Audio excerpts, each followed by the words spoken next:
tayo ay nagtagumpay, ano? At po ngayon sa pagsamba. At ito ang tamang lugar pag-araw ng linggo. Amen. Ito ang pinakatamang lugar para sa iyo at sa akin kapag araw po ng linggo. Kung tutusin, lahat ng araw ay para sa Diyos, pero sabi niya, itinangi ko ang araw na ito para kayo ay magpahinga. Ito po yung araw ng pamamahinga. At gamitin natin ito para sambahin, purihin ang ating Panginoon. So sa last Sunday po ay family day natin at nawa ay isama nyo lahat ng pamilya. At habang pag ginawa ninyo, habang ginagawa ninyo yung pinaka-the best ninyo, kunwari ay yung meron kayong uniform na pare-pareho, hawig-hawig, ganyan. Magsuot kayo na parang parang artistahin, ganyan. Ano pa ba? Parang cowboy. Pwede yun. Pwede yun. Salamat sa Diyos at magbaon siyempre tayo sa next Sunday. At dagdagan ninyo. Dagdagan ninyo yung baon. Para siguradong hindi tayo magugutom. Kasi maglalaro tayo, magtatawanan tayo dito, at i-enjoy natin ang araw na yon. Parang sinasampulan lang natin kasi sa langit, ganyan ang gagawin natin. Magkakasama po tayo sa langit. Ang topic natin ngayon, mission partners po sa buong isang buwan. At ngayong linggong ito ay ang Ministry of Encouragement. Kailangan ng ilang mga naglilingkod na ang trabaho ay magpalakas ng loob. Kasi po, hindi biro-biro ang paglilingkod sa Panginoon.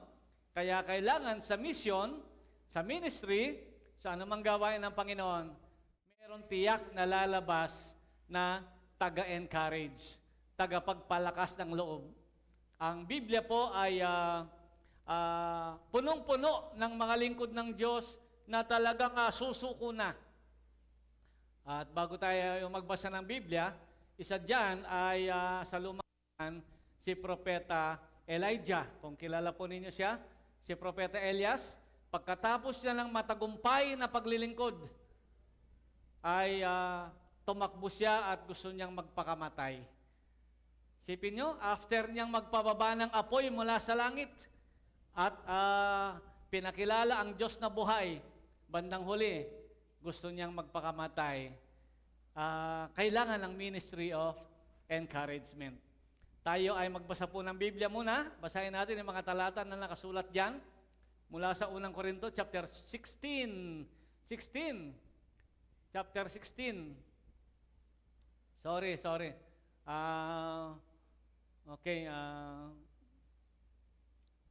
Mali din pala yung verse ko dito. Chapter 6 ang nailagay ko.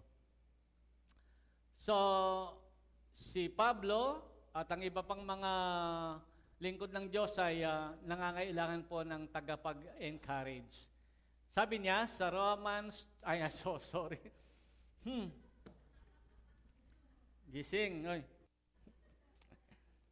Kasi sa parulong, puro Romans ang binasa ko. Kaya dala-dala ko pa sa isip ko yung Romans. Pinakilala ko kasi ang Diyos doon na bilang ating Ama. At tayo'y mga anak ng Diyos, tagapagmana tayong kasama ni Kristo. Co-heirs tayo, kasama tayong tagapagmana ni Kristo. So basahin na natin, palagay ko nandito na ako sa Green Village. Nagagalak ako sa pagdating ni na Estefanas, Fortunato at Akayko, sapagkat ginawa nila ang hindi ninyo magawa para sa akin. Ano po yon? Sila ang nagpasigla sa akin. Gayon din sa inyo, pahalagahan ninyo ang ganitong uri ng mga tao. Yan na ba yon? Tatlong verse na yon? Yung second, 2 Timothy, chapter 1, verse 16 hanggang 18. Basahin naman natin yan ngayon. Ang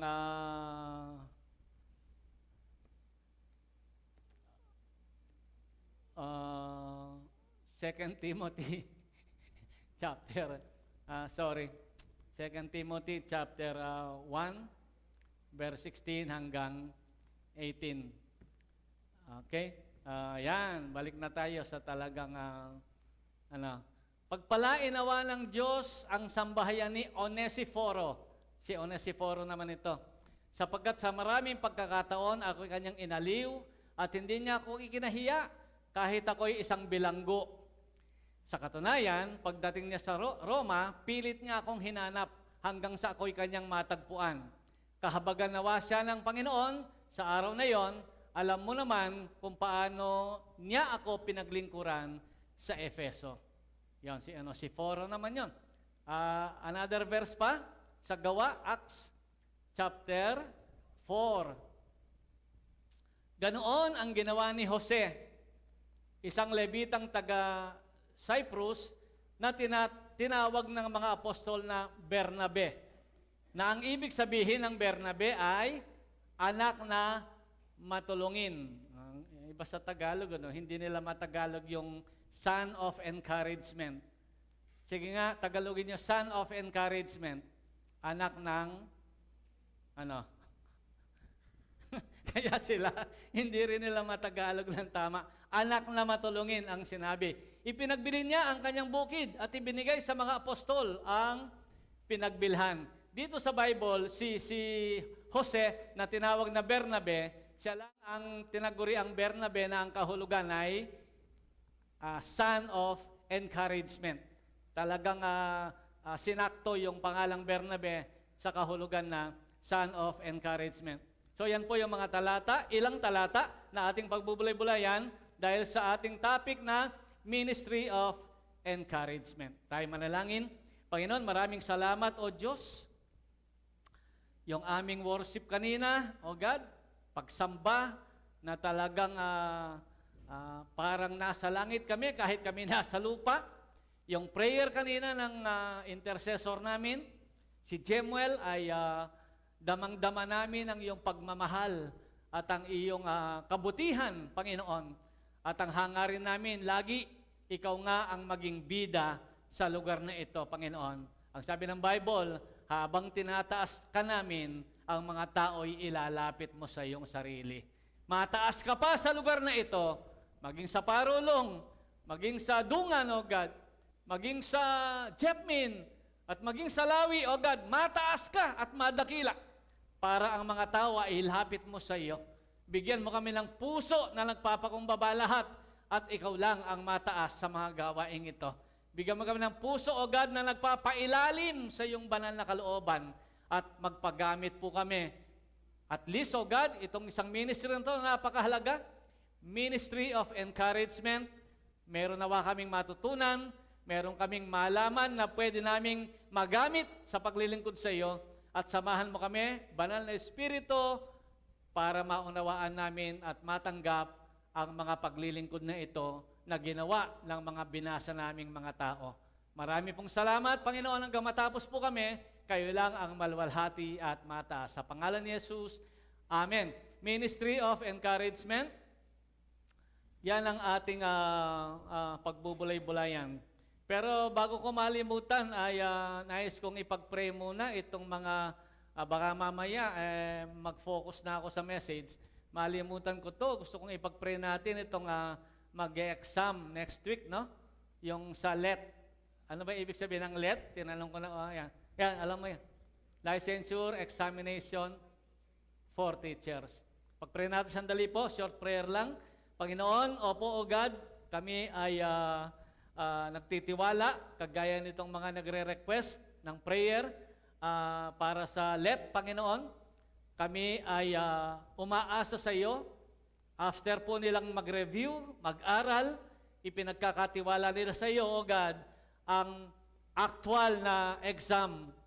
Samahan po ninyo sila, bigyan niyo sila ng maganda at maaliwalas na katawan, kaisipan nila ay maging relax, Panginoon, at hindi sila mabalisa kahit konti, at ipaalala mo sa kanila lahat ng kanilang pinag-aralan.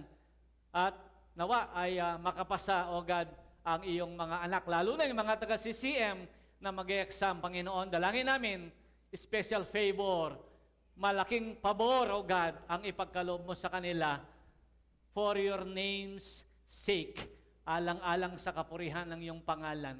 At nawa, O God, ay magtagumpay sila, at habang nagtatagumpay sila, lalo silang kumapit at maglingkod sa iyo. Sa pangalan ni Jesus, Amen. Amen. Tuloy na po natin ang Ministry of Encouragement. At itong mga binasa nating talata ay kulang pa nga yan kasi meron pa tayong babasahing iba. Pero gusto ko munang ikwento yung dalawa ulit na misyonero, no? Dalawa ulit na misyonero na nagmisyon ng mahabang panahon sa Africa. Sila ay mag-asawa na nagmisyon sa Africa na matagal na panahon. At ngayon ay tumanda na sila, magre-retiro sila, uuwi na sila sa Amerika. At habang sila ay pauwi, talaga pong mga senior na sila, natapos sila ang mga misyon sa Africa, bagamat napakahirap. Nung pauwi na sila ay natapat na nakasabay nila yung presidente ng Amerika noon, si President Teddy Roosevelt, kung kilala niyo, Theodore Roosevelt. Si President Roosevelt ay nakasabay nila at siya naman, si Presidente naman ay nangaso sa Africa. Yung nangaso. Naghunting. Okay, naghunting sa Africa. At dahil alam ng mga taga-Amerika na parating siya, siyempre nandun yung mga general, nandun yung mga dignitaries na sasalubong sa kanila at may dala silang mga placard na welcome back, mga ganyan-ganyan. Hindi alam nung malaman ng mga misyonerong ito na ang kasabay nila ay si Presidente, ay nagmuni-muni sila at natuwa naman sila. Pero nung pababa na ng barko, ang daming sumalubong sa Presidente.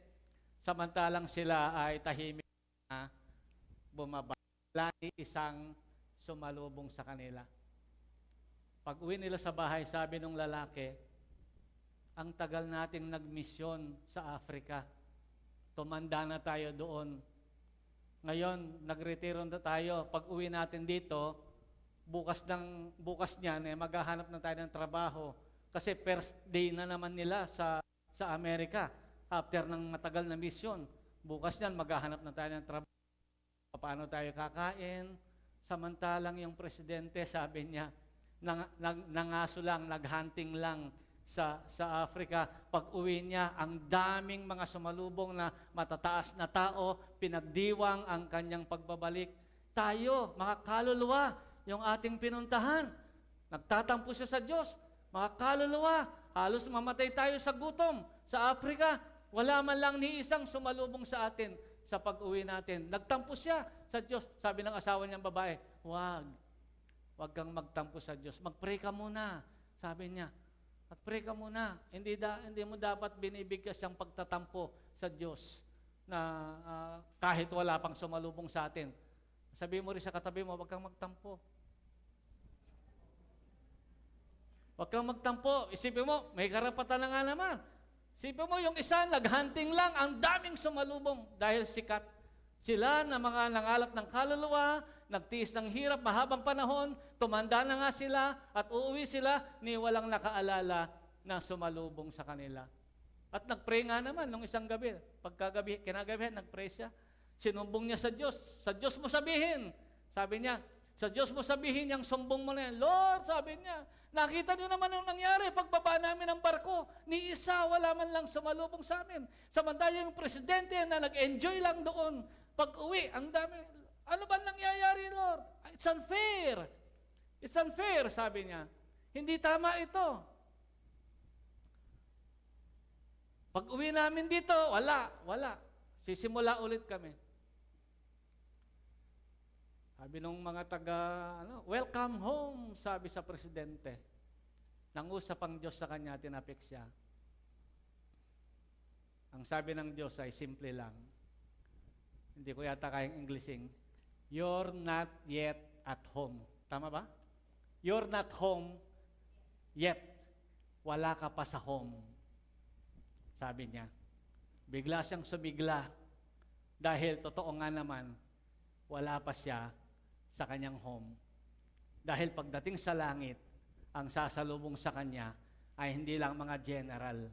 Ang sasalubong sa kanya, hindi lang mga dignitaries. Ang Panginoon mismo ang sabi niya, papahirin niya ang iyong mga luha. Siya mismo ang sasalubong. Wala ka pa sa bahay mo, sabi ng Panginoon nung magpe-pray na siya. Ganun pa man, kailangan pa rin ang encouragement ng mga lingkod ng Panginoon na kagaya noon.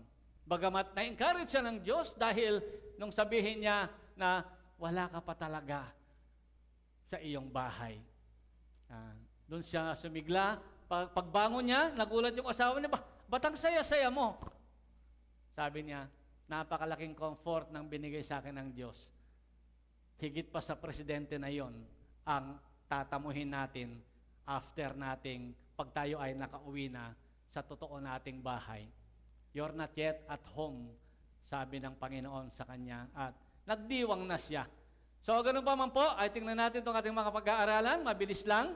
4 na grupo ng mga tao ito, iba-iba ang kanilang ginawa, iba-iba ang kanilang naging karanasan, at sisimulan natin pag-aralan. So, 4 ito.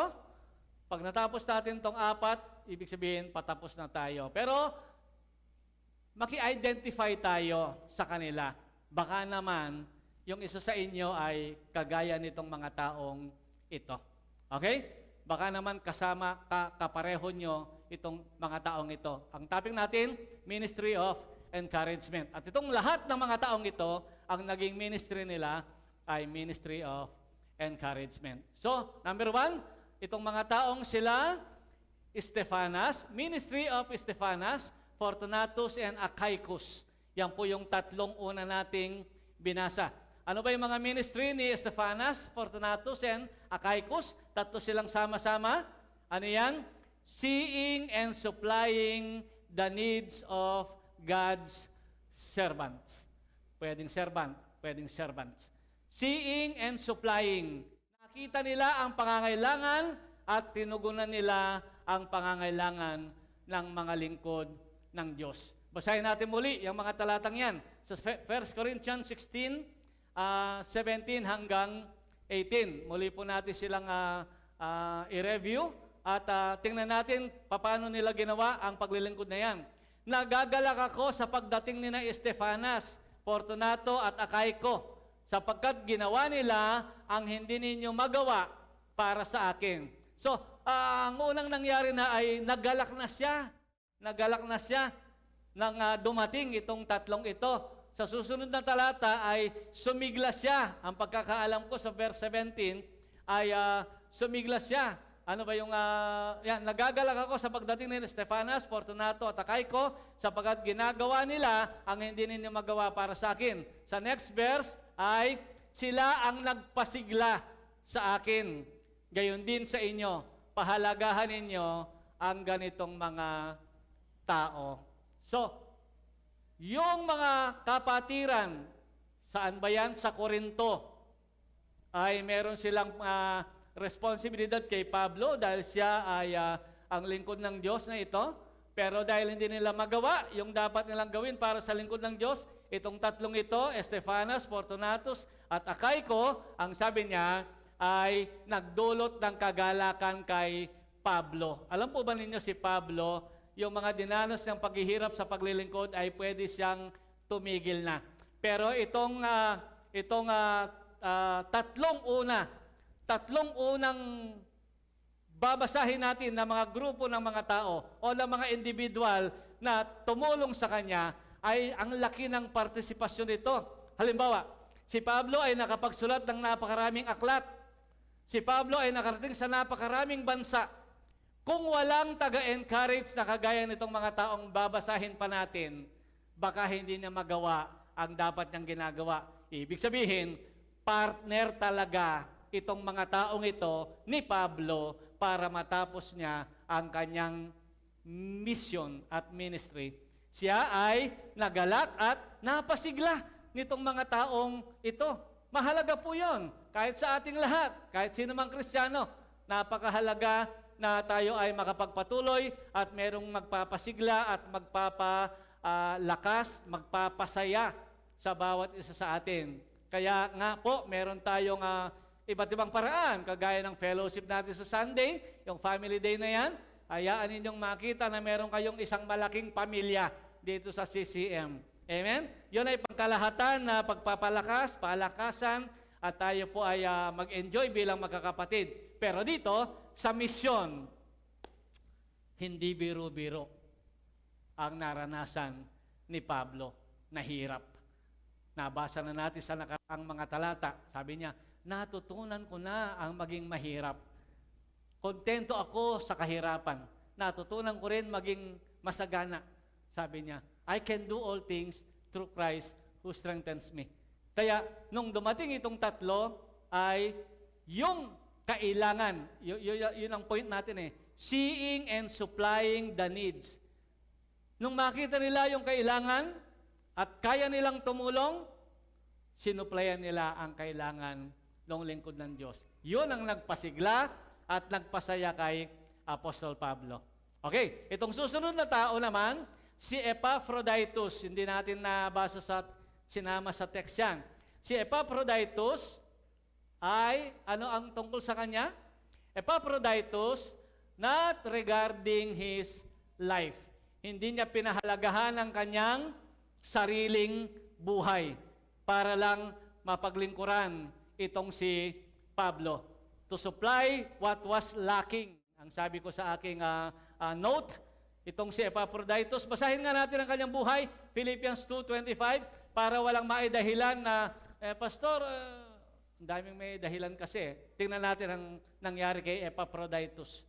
Iniisip kong kailangan ng pauwiin dyan ng ating kapatid na si Epaphroditus, na aking kamanggagawa at kapwa-kawal ng Diyos na isinugo ninyo upang magdala ng kaloob at upang makatulong rin dito. So, ang naging trabaho niya, magdala ng kaloob, yung financial needs, at saka maging assistant siya, makatulong siya ni Pablo. Sabik na siya sa inyong lahat. Nag-aalala siya dahil sa nabalitaan ninyong nagkasakit siya. Tunay ngang siya'y nagkasakit at muntik nang mamatay. Subalit kinahabagan siya ng Diyos at hindi lamang siya, kundi pati ako upang wag nang madagdagan pa ang aking kalungkutan. Tuloy po natin. Kaya nga nais ko ring makauwi na siya riyan sapagkat alam kong matutuwa kayong makita siyang muli. Sa gayon, mawawala na ang aking kalungkutan. Verse 29, kaya tanggapin ninyo siya ng buong galak bilang isang tunay na lingkod ng Panginoon. Igalang ninyo ang mga taong tulad niya. At ito yung gusto kong verse na ipakita, verse 30.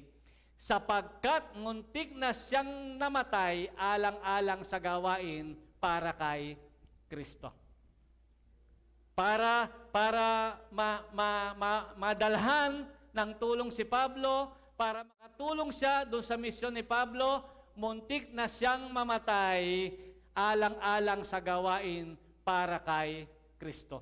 Magkaiba sila nung una. Yung unang tatlo, nakita nila yung kailangan at kaya nila, tumulong sila. Itong pangalawa, oo, tumulong din siya, pero kahit muntik na siyang mamatay, ay nagpatuloy siya sa pagtulong. Sabi niya sa verse 30, sapagkat muntik na siyang mamatay, alang-alang sa gawain para kay Kristo, itinaya niya ang kanyang buhay sa paglilingkod sa lingkod ng Diyos, sa akin, sabi ni Pablo, upang mapunuan ang inyong kakulangan sa akin.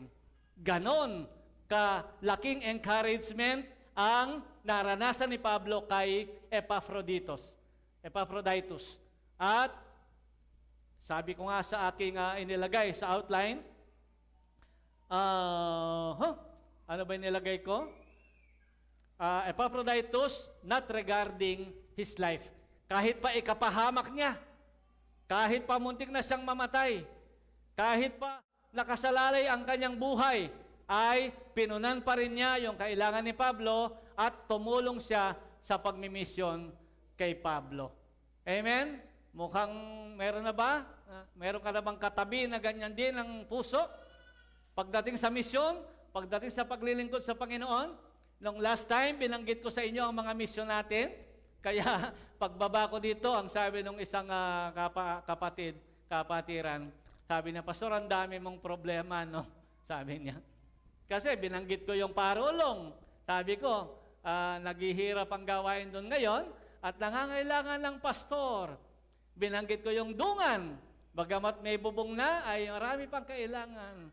Binanggit ko yung lawi na talagang medyo malayo, pinupuntahan at kailangan din doon ng lote para itayo ang gawain ng Panginoon.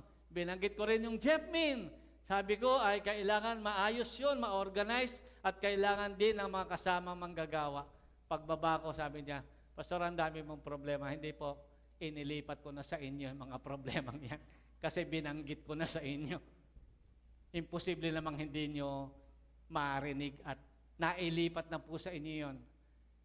Nabawasan na sa akin. So si Epaphroditus, not regarding his life, muntik na siyang mamatay alang-alang sa paglilingkod sa akin.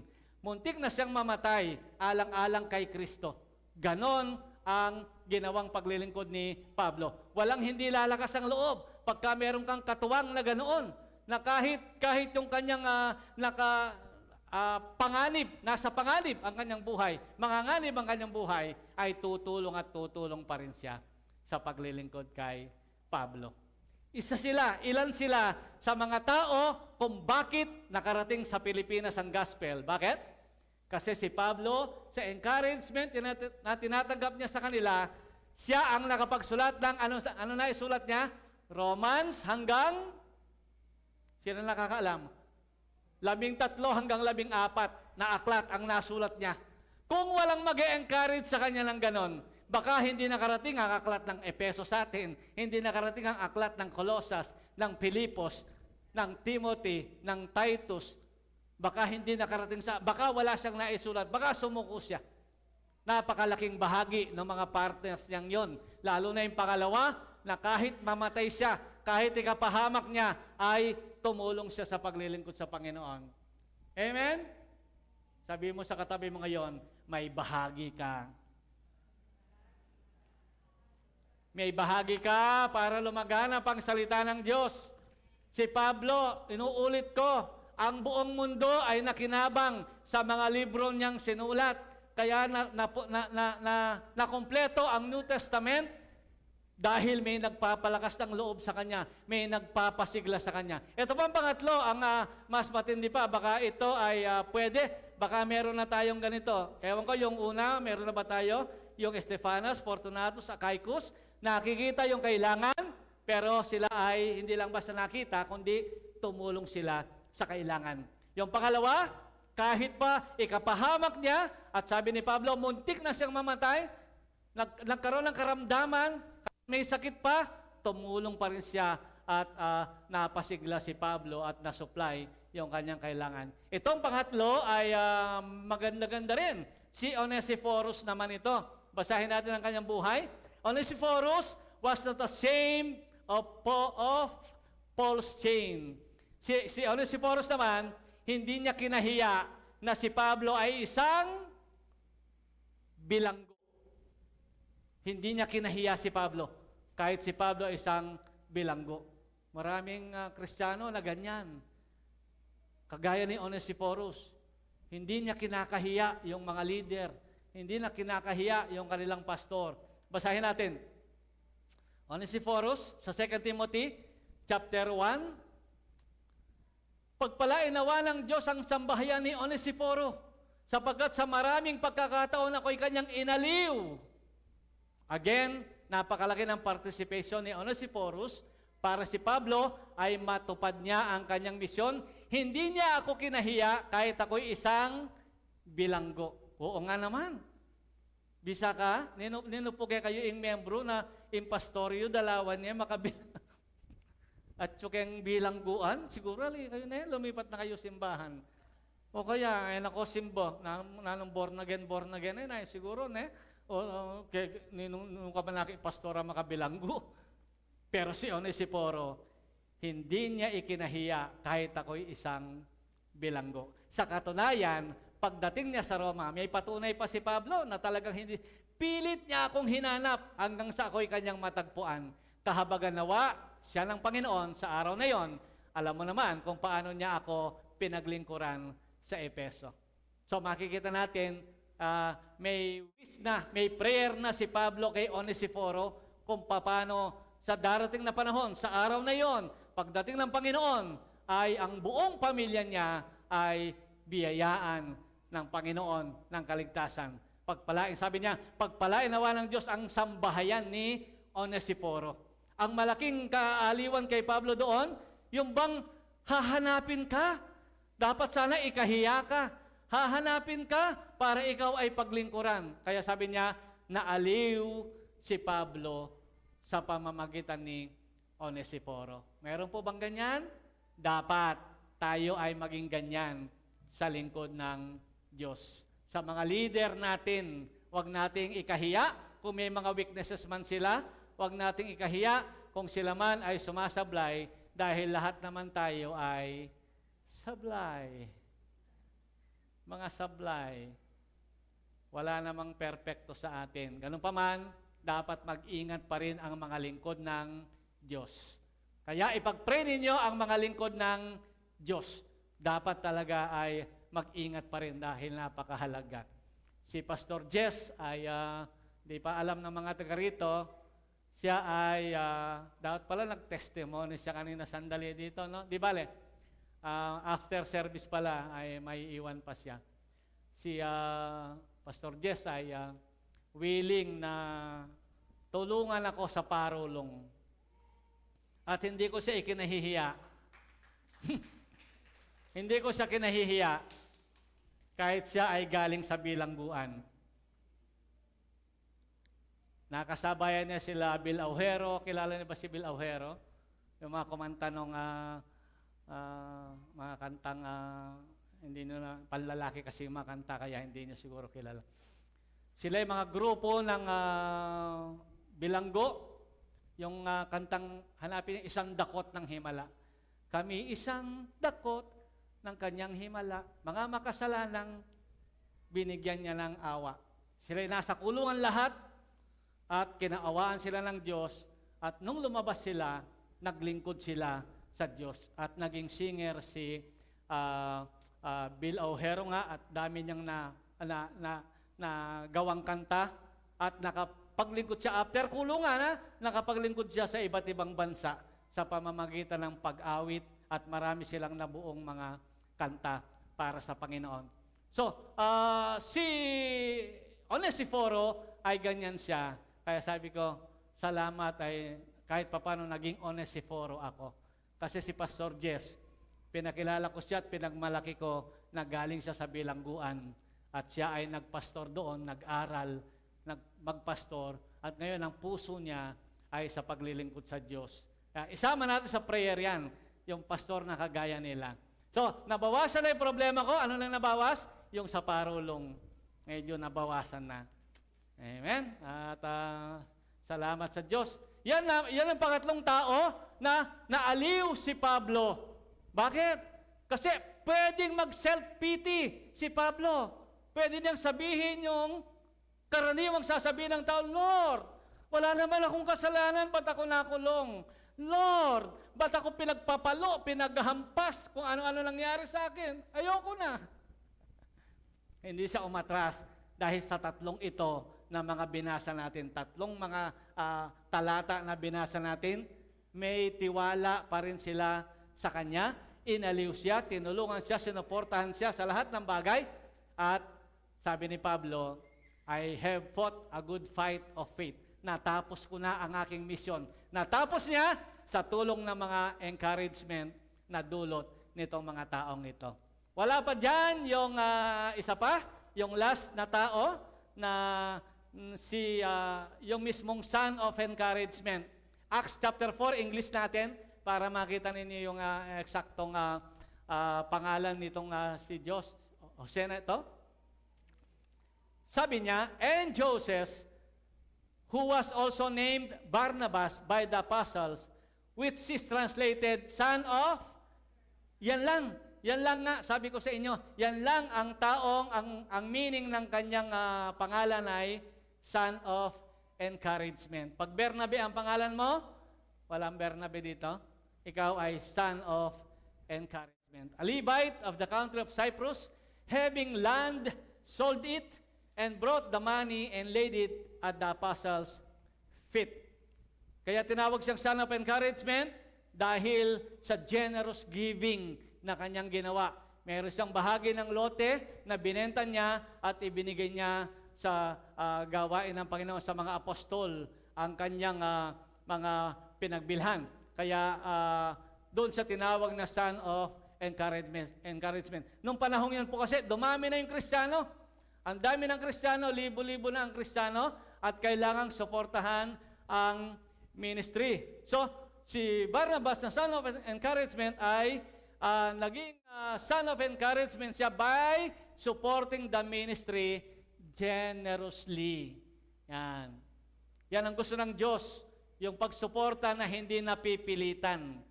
Pagsuporta ng generous giving. Kaya siya ay may title na son of encouragement. Isa yan sa kanyang ginawa. Pangalawang ginawa po niya at nawa ay ito, sana all itong pangalawang ito. Basahin muna natin yung ginawa niya sa Acts chapter 4 verse 36 hanggang 37. And Joseph, who was also named Barnabas by the apostles, which is translated son of encouragement, a Levite of the country of Cyprus, having land, sold it, and brought the money, and laid it at the apostles' feet. Binigay niya sa mga lingkod ng Diyos, sa gawain ng Panginoon, sa ministry, ang kanyang pinagbilhan. Itong pangalawa, bakit siya son of encouragement? Basahin natin itong pangalawa sa Gawa din, chapter. Next, ito nilagay ko ay mamaya makita natin. Makalipas ang ilang araw, sinabi ni Pablo kay Bernabe, yung si Barnabas, balikan natin at dalawin ang mga kapatid sa mga bayan kung saan tayo nangaral ng salita ng Panginoon at tingnan natin kung ano ang kalagayan nila. Nais ni Bernabe na isama si Juan, na tinatawag ding Marcos. Si Marcos yung nagsulat ng Mateo, Marcos. Yung second gospel, yung Marcos. Ngunit ayaw ni Pablo na isama si Marcos sapagkat hindi ito nagpatuloy na sumama sa kanilang gawain. Sa halip ito'y humiwalay sa kanila sa Pampilya. Tuloy natin muna. Meron pa ba? Nagkaroon sila ng mainitang pagtatalo. Kasi ayaw ni Pablong isama si Marcos. Si Bernabe, gusto niyang isama. Kaya naman ayaw ni Pablo kasi iniwan sila. Kaya sabi ni, nagkaroon ng mainitang pagtatalo, nagtatalo din pala yung mga lingkod ng Diyos, ano? Ang gusto ba natin, puro na lang tayo mababait? Gusto niyo ba, wala man lang. Kailangan yang ganyan para makita kung totoo tayong Kristiyano. Kailangan yan. Kapag puro mababait na lang tayo dito, baka hindi tayo mahubog. Hindi tayo matransform kung puro mababait tayo dito. Ang totoo niya lang tinatanggap ni Lord dito, yung makasalanan. Kailangan kinikilala natin makasalanan tayo bago tayo tanggapin ni Lord sa kanyang gawain. Kapag banal ka na, hindi ka natatanggapin ni Lord dito. Kasi ang trabaho ni Lord ay ang mga makasalanan ay hanapin at iligtas. Kung wala ka ng kasalanan, hindi ka na welcome. Kaya ang katabi mo ay nagkakasala yan. And so, nagkaroon naman ito ng pagtatalo, kaya naghiwalay sila ngayon. Isinama ni Bernabe si Marcos at naglayag sila papuntang Cyprus. Isinama naman ni Pablo si Silas at sila'y umalis. Matapos ipanalangin ng mga kapatid na ingatan sila ng Panginoon, naglakbay sila sa Syria, Cilicia at pinatatag ang mga iglesia roon. So ano nangyari? Si Bernabe, ayaw niyang maiwan si Marcos, nagkaroon ng mainitang pagtatalo, kasi nakita ni Pablo na nang iiwan si Marcos. Lakwa na kakangalanganin. Kasama mo naglilingkod, siguro, ewan ko, baka nagka-problema, mahirap, iniwan sila ni Marcos. Ang pangalawa na point natin tungkol kay Barnabas, encouraging others despite of their weaknesses.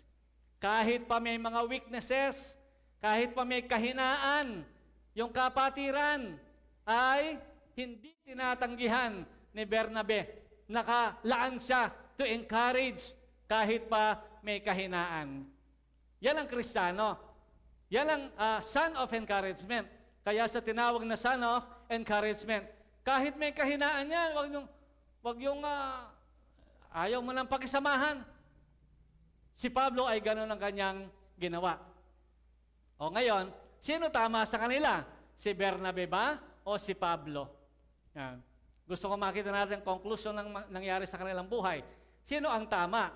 Si Pablo ba o si Bernabe na sa kabila ng kahinaan ni Marcos, in-encourage siya at sinamahan niya.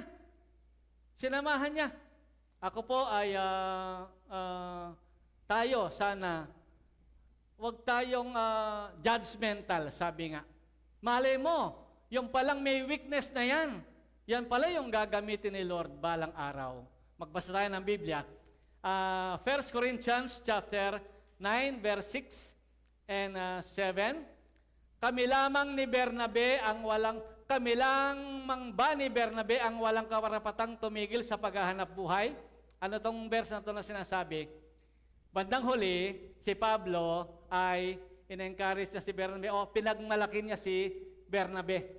Dahil sila lang dalawa ang hindi tumigil sa paghahanap buhay kahit sila naglilingkod sa Diyos. Kaya sabi niya, kami lamang ba ni Bernabe ang walang karapatang tumigil sa paghahanap buhay? Kasi yung iba tumigil sa paghahanap buhay, umasa na lang sa tulong ng mga tao. Tumigil sila. Itong dalawa lang ang hindi tumigil sa paghahanap buhay. Amen? Yung iba tumigil, umasa na lang sa mga binibigay ng mga miyembro. Ang kawal ba ay ang gagastos para sa kanyang sariling pangangailangan habang naglilingkod siya? Sinong tao ang nagtanim ng ubas at di nakikinabang sa mga bunga nito? Sinong pastol ang nag-aalaga ng tupa at di nakikinabang sa gatas nito? Ang tinutukoy niya, yung paglilingkod nila dapat ay suportahan ng kanilang mga pinaglilingkuran. Kung nagpapasol ka daw ng tupa, dapat makinabang ka sa gatas ng tupa. Kung nagtanim ka ng ubas, dapat makinabang ka sa bunga noon. Dapat naman talaga yon. Ganun pa man, hindi pa rin sila tumigil sa paghahanap buhay. So, ibig sabihin, pinagmalaki ni Pablo si Bernabe. Ibig sabihin, okay ang relasyon nila kahit nagtalo sila nung panahon na yon. Amen? Hindi ko mo nagtalo na, naging mainitan pa ang pagtatalo. Bagay, wala sa conception yan eh. Sa ibang mga probinsya, pagka mainitan na yung pagtatalo, nalamikit. Neighboring ayaw na niyang makita. Pagka masasalubong yan, iiwasan na. Pero si Bernabe at si Pablo, kahit mainitang pagtatalo nangyari sa kanila, pinagmamalaki pa rin nila ang isa't isa. Amen? Kasi magkikita rin tayo sa langit eh. Magkita na tayo dito kahit pa nagtalo tayo. Magkita na tayo dito. Magkasundo na tayo dito, mag-usap na tayo dito, magkaisa na tayo dito, kasi magkikita tayo sa langit. Baka hindi tayo magkita sa langit pagka ganyan. Kailangan kahit may naging problema, naging pagtatalo, anuman, dapat ganyan pa rin, pinagmalaki pa rin ng isa ang isa. Okay? So, si Bernabe ay tama. Patunay pa na tama si Bernabe. Tuloy pa natin ang pagbabasa. 2 Timothy 4:11. Si Lucas lamang ang kasama ko rito. Sabi ni Pablo, ano sabi niya? Hanapin mo si Marcos at isama mo rito, sapagkat malaki ang maitutulong niya sa aking mga gawain. Ano dati? Dahil iniwan sila ni Marcos, ayaw niyang isama si Marcos. Ngayon, pinapahanap ni Pablo si Marcos para isama sa kanya, sapagkat malaki ang maitutulong niya sa aking mga gawain. Ano nakita niyo? Tama si Bernabe na huwag iwanan si Marcos. At katunayan nga, si Marcos nga ang nagsulat ng aklat ng Marcos. Dati tinanggihan ni Pablo, ngayon sabi niya, isama mo rito si Marcos. So si Bernabe bilang son of encouragement, kung nakisali siya kay Pablo na huwag nang isama si Marcos, baka nawala si Marcos. Baka naligaw na si Marcos. Pero sinamahan niya si Marcos kung saan sila pumunta at ngayon nabalitaan ni Pablo si Marcos, gusto niya ngayon makasama na rin niya si Marcos. Amen? Panapanahon yan. Huwag mong sabihin na, kaya talaga ba rin kayabi, sister? Ayokong kasama si brother.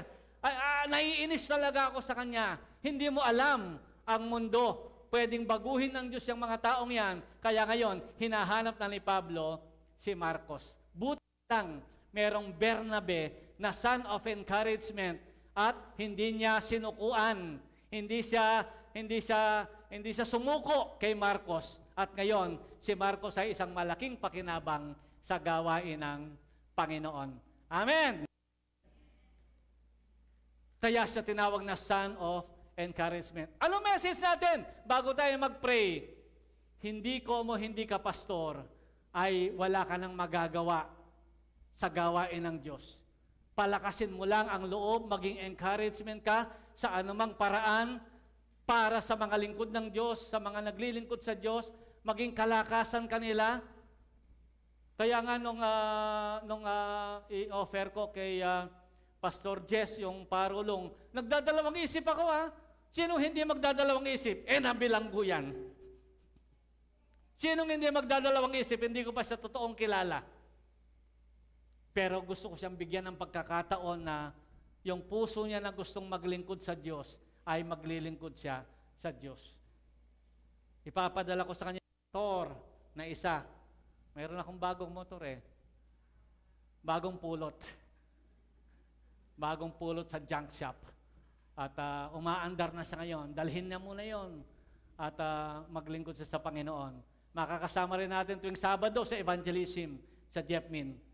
Makakasama natin siya. Sa biyaya ni Lord, ipag-pray po ninyo siya, may puso siya sa paglilingkod sa Panginoon. Ano conclusion natin? Magbasa tayo. Ano conclusion natin? 1 Thessalonians chapter 5, verse 11. Basahin nga natin. Dahil dito, palakasin ninyo ang loob ng bawat isa. Pwede kong sabihin sa kanya, Pastor, hindi ka pwede magpastor. Pastor, hindi ka pwede. Naku, ang sama ng nakaraan mo. Ang pangit ng nakaraan, hindi ka pwede. Palakasin ninyo ang loob ng bawat isa at magtulungan kayo tulad ng ginagawa ninyo ngayon. Huwag kayong magtampo. Kung pagka-Biyernes ng gabi ay sa Jepmin ako nagpe-prayer meeting, di mag-prayer meeting ako dito ng Miyerkules. Pag Miyerkules, kung wala din akong malaking abala, Miyerkules, siguradong nandito ako sa tulong ng Panginoon. Pero yung Biyernes, gusto kong suportahan yung Jepmin. Huwag kayong magtampo kung sa Jepmin na ako magpastor. Hoy. Kayo magtampo, ba't kayo? Palakasin natin ang loob ng bawat isa. Bakit? Bakit mas sa Jepmin? Walking distance. Walking distance, ano ka na sa prayer meeting, dito, bibiyahe ka pa ng malayo. Ganun pa man, nakita niyo ba si Jemuel na nag-pray kanina sa congregational prayer? Yun ang leader natin ng intercession. Intercessory prayer. Siya yung leader sa mga prayer. At makikita mo yung kanyang puso sa pananalangin. Huwag kayong maghanap ng kung ano-ano. Sa halip ay makiisa po kayo sa lahat ng gawain ng Panginoon. Sa pagpunta sa lawi, may mga sumasawa na, salamat sa Diyos. Sa dungan ay may mga tumutulong, salamat sa Diyos. At sa Jepmin ay meron din, salamat sa Diyos, na babawasan na ang mga pasanin ni Pastor. Amen? Isang araw ay pwede na akong mag-relax. Walang S. One lang. Minsan lang. Pagka-relax kasi, madalas. Relax lang. Kasi pagka-relax, baka wala na akong magawa sa Panginoon. Magre-relax ako paminsan-minsan lang. Okay. Kaya walang S. Purihin ang Diyos, tumayo tayong lahat ngayong umagang ito. At nawa ay maging minister tayo of encouragement. Hindi mo kailangan mag-graduate ng Bible School para ikaw ay maging minister of encouragement, maging tagapagpalakas ng loob, pero ang ministry ito ang siyang nagpatagumpay kay Pablo. Ang ministry ito na parang akala mo wala lang, ito ang nagbigay ng tagumpay sa lahat ng dako. Ng New Testament na sulat ni Pablo, kung wala kayang nag-encourage sa kanya, kung wala kayang sumuporta sa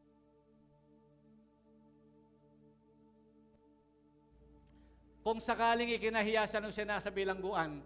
Alam niyo ba, nung nasa bilangguan siya, 4 aklatang naisulat niya habang nasa bilangguan.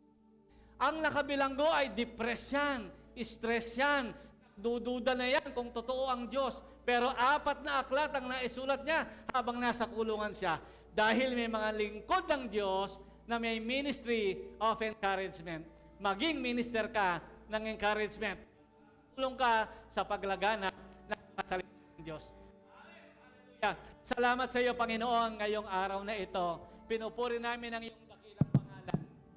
Lord, ano man ang aming pwedeng i-contribute sa paglilingkod sa iyo para lumaganap ang iyong mga salita. God, narito po kami, Panginoon.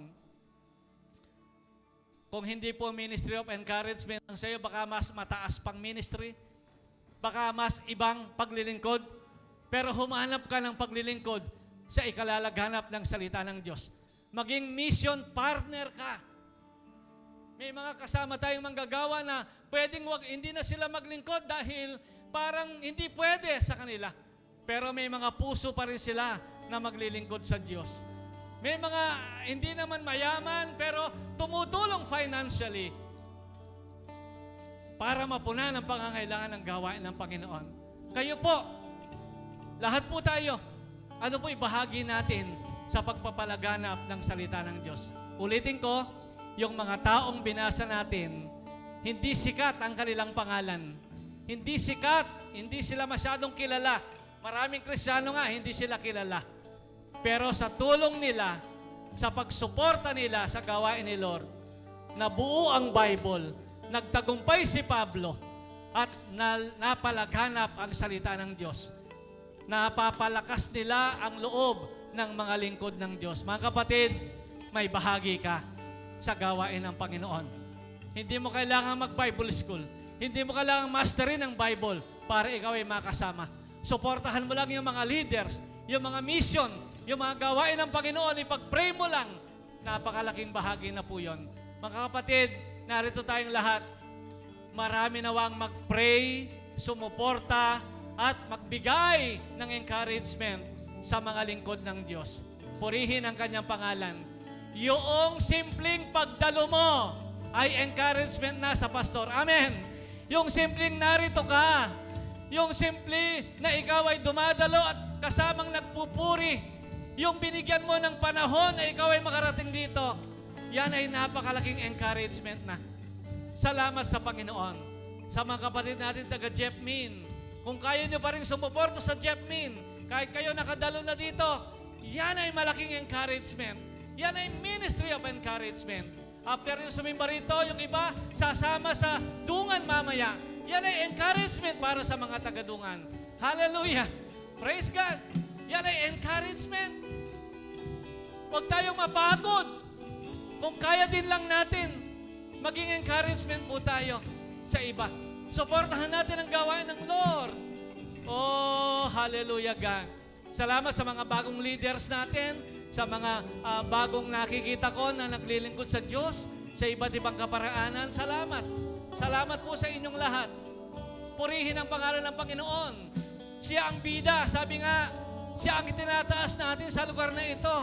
At habang tinataas natin siya, lalong mapupuno ang simbahang ito. Hanggang doon sa taas, dadami ang gawain sa labas. Habang tinataas si Lord at sumusuporta, nagkakaisa tayo sa paglilingkod sa Diyos. Tayo manalangin. Panginoon, napakabuti mo sa amin. Tulungan mo kami, O God, yung conclusion namin kanina, magpalakasan kami sa isa't isa. Tulungan mo kami, Panginoon, na maging son of encouragement. Maging taga-encourage kami ng bawat isa. Samahan po ninyo kami, O Diyos, at magtagumpay nawa ang iyong mga gawain. Madakila ka sa lugar na ito, Panginoon. At yung mga prayers namin, mga pinagpe-pray namin mga lugar, kagaya ng Dungan, ng Parulong, ng Lawi, at ngayon ng Jepmin, O God, maging ng Green Village, Lord, at ng iba pang lugar na bubuksan mo para sa iyong mga anak. Tulungan mo kaming maging isa sa paglilingkod sa iyo. Pagdating sa langit, Panginoon, hallelujah, hallelujah. Ang sabi palagi ng mga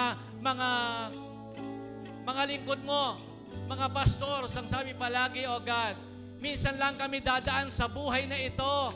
Ang aming nagawa sa iyo ay mananatili magpakailanman. Ang aming contribution sa gawain mo ay mananatili magpakailanman. Yung lahat ng pinundar namin sa mundo, O God, ay mawawala. Maiiwan lahat. Pero yung ginagawa namin para sa iyo, yun ang mananatili magpakailanman. Bless your people, O God. Bless your people, O God. Hallelujah. Hallelujah. Yung iba may mga karamdaman, pero sumusuporta pa rin sa gawain ng Panginoon. Kagaya ng mga ibang lingkod ng Diyos na aming binasa. Si Epaphroditus, kahit may karamdaman, tumutulong pa rin siya sa gawain ng Panginoon. Hallelujah. Sige po, itaas natin ating kamay. Pagpalain kayong lahat ng Panginoon. Pagpalain kayo ng kagalingan kung kayo ay may karamdaman. Tanggapin ninyo ang biyaya ng kagalingan. Biyaya financial, lalo na sa mga sumusuporta sa gawain ng Diyos. Puna ng Diyos ang inyong mga pangangailangan. At ang pag-ibig ng Diyos ay samahan kayo maghari sa inyo. At ang kapangyarihan ng Espiritu Santo ay samahan kayo hanggang sa buhay na walang hanggan. Lahat po ay magsabi ng Amen.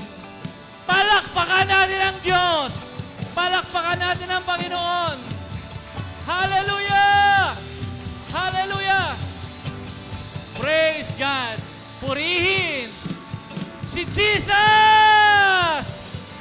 Hallelujah! Hallelujah! God bless po sa inyong lahat.